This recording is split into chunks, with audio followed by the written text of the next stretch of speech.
السلام عليكم ورحمة الله وبركاته. معكم أخوكم مصطفى، وهذا أول مقطع لي أنزله في اليوتيوب. اليوم راح نلعب لعبة ترويض الحيوانات. يعني في حيوانات نروضها، حيوانات جديدة، وبعدين يقولوا لك تاخد معاه صورة ويسموها.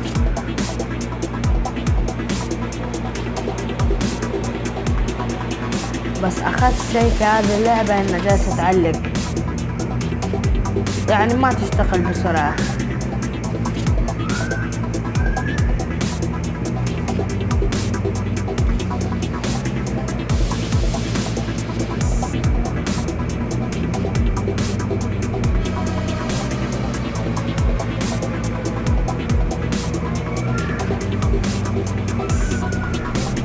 اللعبة اشتغلت.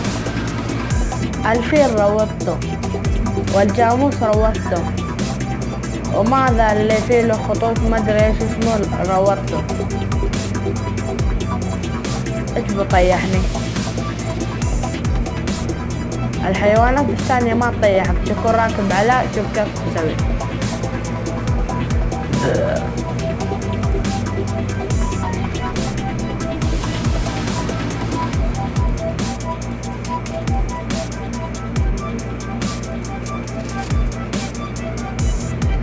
اللعبة بعض الأحيان كذا،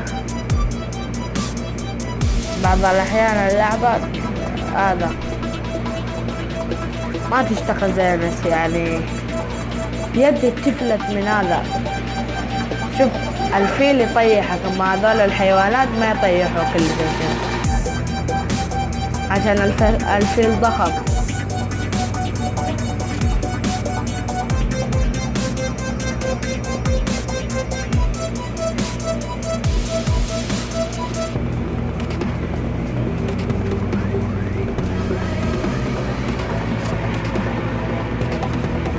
بس اللعبة مرة ممتعة.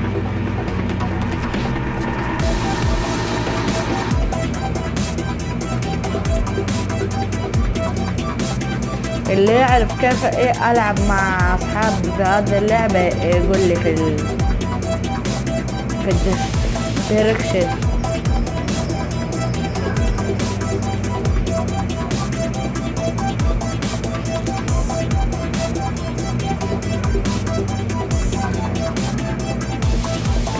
ما يروح كذا، ألف كذا، مفروض يروح عند الحيوان وهذا يركب عليه.